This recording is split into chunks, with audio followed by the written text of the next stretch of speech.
Merci beaucoup. Bonjour.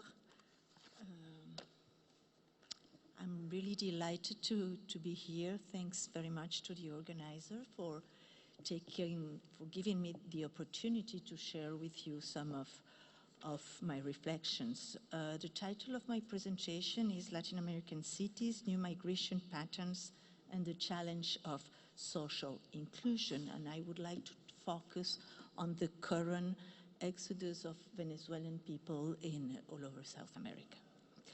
A few years ago, Sabrina started walking around the La Mariscal neighborhood in Quito every day, taking care of the cars of office workers, public employees, shop customers, and many more people who come to work in this part of the city.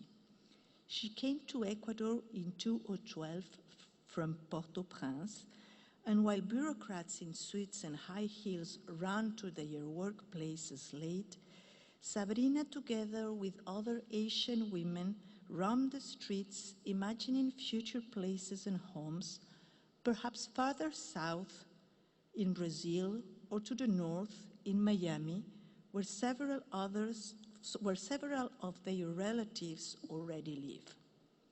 Sabrina's job, keeping watch over parked cars, is one of the many activities she undertakes on the street, alongside street vendors offering food, clothing, and more as part of the multiple occupations held by workers in the city's informal economy. Side by side with peasant indigenous women from elsewhere in Ecuador who come to the city to sell fruits and vegetables on street corners, Sabrina and many more immigrants from Haiti, Colombia, Peru, Cuba, and now more and more Venezuela, but also the Middle East, occupy the streets of Quito day after day trying to make a living. In the last 20 years, along with South-North migration, more and more migrants from other regions of Latin America and the Global South are coming to places without a tradition of international migration, such as cities like Quito, Bogota, or Lima. At a much more uneven and slow rhythm than the monetary, material, and information flows circulating globally, intra-regional and transcontinental migrants are changing the face of cities as internal migrants did in the 1950s, 60s, or 70s throughout Latin America. These new migrants contribute to local economies little by little, generally with precarious work, braving risks and uncertainty. Moonlighting, or what were designated as survival strategies in the early 1970s, tend to characterize these migrations because their insertion into the labor market occurs mostly in informal spaces and social integration is very fragile. In this presentation, I examine the nature of this new migration and focuses on the more recent flow of Venezuelan migrants to Ecuador and to the city of Quito in particular. I seek to explore how are these movements different from other cross-border south-north flows that have been previously prevalent in the region. What does this new flows tell us about the change in migration dynamics in the region, and what kind of challenges do they present in terms of social inclusion? So let me go briefly to the first point. On the one hand, the economic downturn experienced in South America, including Ecuador, has produced the increased informalization of labor markets, as well as segregation of race and gender. In the case of Ecuador, the informal economy extends to more than 50% of the economically active population, and migrants, therefore, generally share the occupations of the native population.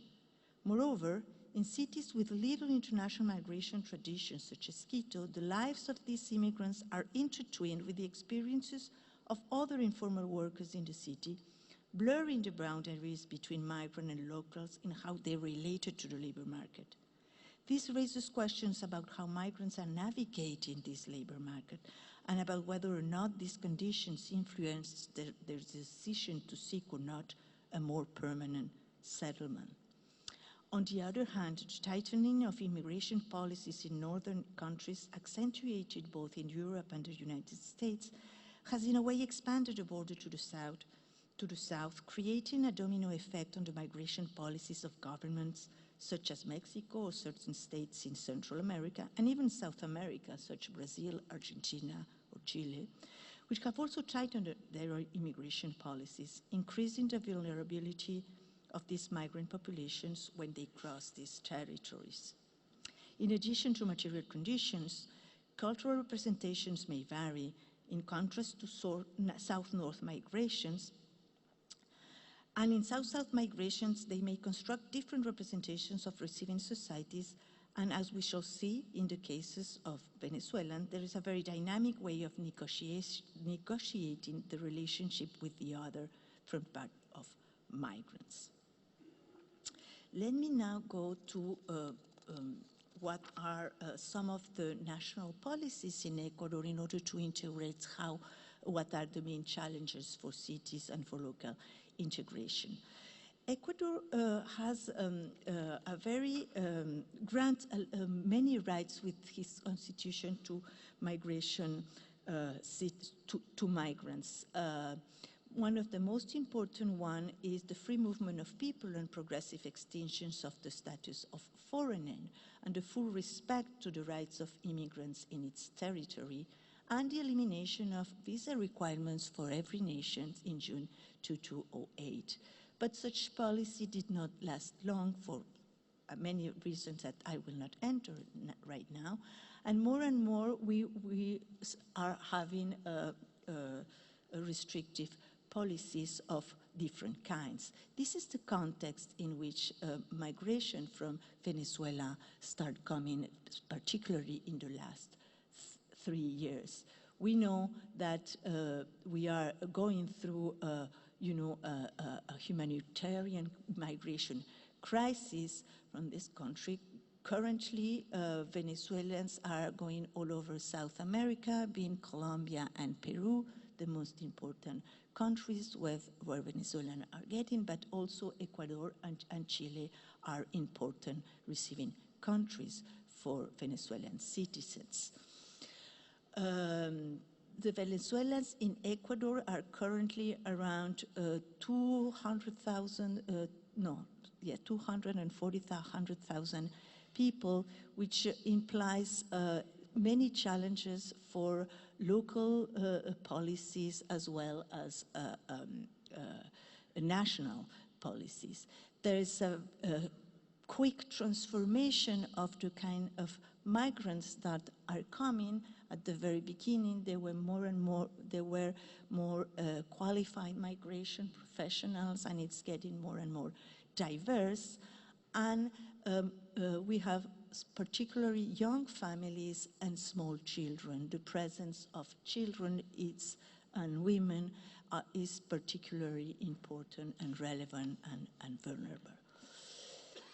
The Ecuadorian migration toward Venezuela are changing very quickly. We have had several ways of welcoming Venezuelan people, but more and more regulations are causing restrictions and problems for Venezuelan citizens in the country.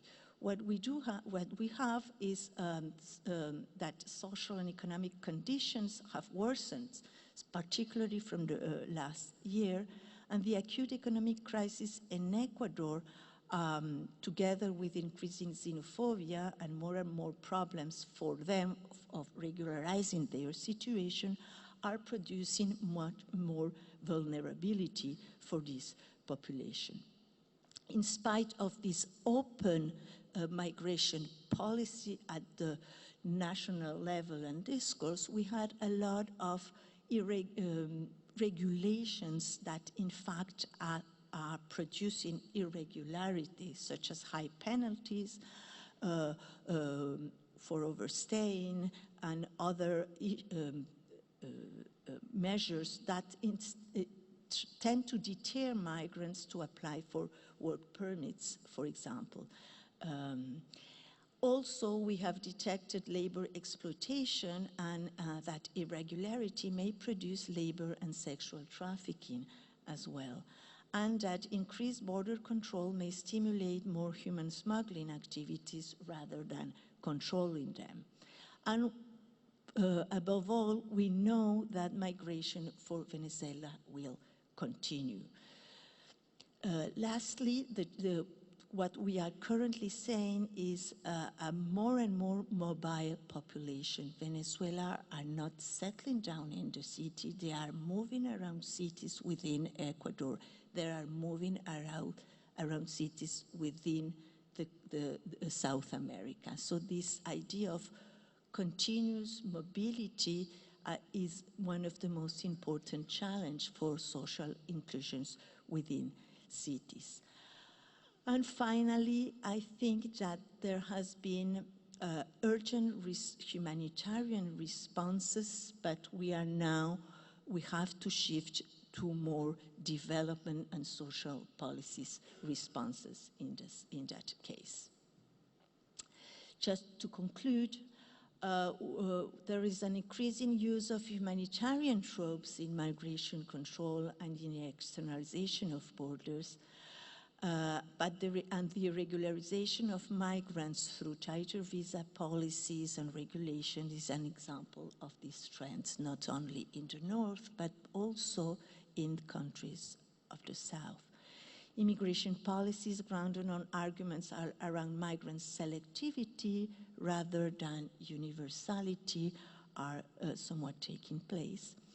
I think the focus on crisis, emergency, and exception tend to naturalize migration as a problem, and migrants as always already suspicious, both as victims of trafficking or potential transgressors. I would say that instead of talking about migration crisis, we may rather talk about migration in times of crisis, in times of economic crisis. We should take into account that structural socioeconomic conditions as well as problems in regularization tend to deter instead of including migrants to receiving societies, and that the racialization of mobile bodies, selectivities, and degrees of worthiness of protection and intervention.